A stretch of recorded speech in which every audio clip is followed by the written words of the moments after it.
Това е най-дългата нощ, посветена на изкуството. Всеки сам избира къде да отиде, какво да види и с кого да се повесели. Това е Пловдивската нощ на музеите и галериите. Тази година фестът обхваща 100 културни събития, а арт-пространствата се изпълниха с хора. Най-атрактивна се оказа стената на мечтите, където всеки дописваше изречението «Преди да умра». Искам да подаря любов на целия свят, ако може. Какво написа? Да бъда щастлив. В нощта можеш и да се потопиш в миналото, като си направиш снимка в истинско ретро фотоателие. Както виждате, аз съм вече част от миналото. А сега на къде ще отидете? На къде ще продължите в нощта? Стария град. Не знам, Стария град най-вероятно. Етнографския музей. 3D.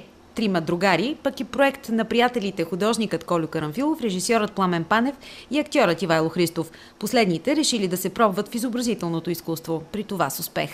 Първи опит, не се вземам на сериозно и изобщо искам художник да се слага в кавички, но все пак страшно се изкефих се, когато започнах да се изразявам с ръка, защото всичко е рисувано с ръка, не с четка, не с нищо, само ръка.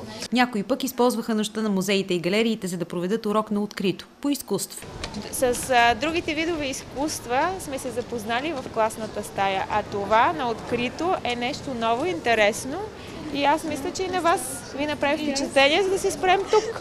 Нощта ще продължи до късно след полунощ. Едно е сигурно – Пловдив няма да спи.